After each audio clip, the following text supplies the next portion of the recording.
তেলিয়ামুড়ায় কৃষকদের উন্নয়নে বিনামূল্যে ট্রাক্টর ও কৃষি সামগ্রী বিতরণ, সূচনা বিশেষ ভেহিকেল পরিষেবার।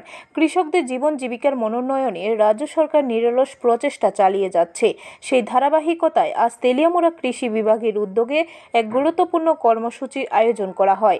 এদিন তেলিয়ামুড়ার বিভিন্ন এলাকার কৃষকদের মধ্যে বিনামূল্যে ট্রাক্টর এবং আধুনিক কৃষি সামগ্রী বিতরণ করা হয়। অনুষ্ঠানে প্রধান অতিথি হিসেবে উপস্থিত ছিলেন এলাকার বিধায়িকা তথা রাজ্য বিধানসভার মুখ্য সচেতক কল্যাণী সাহা রায়।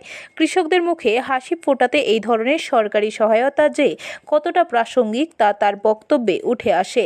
পাশাপাশি কৃষি উৎপাদিত সামগ্রী দ্রুত ও সঠিকভাবে সরবরাহের লক্ষ্যে একটি বিশেষ ভেহিকেল পরিষেবার সূচনাও করা হয়, যা বড়মুড়া এলাকার একটি কৃষি সংস্থার হাতে আনুষ্ঠানিকভাবে তুলে দেওয়া হয়।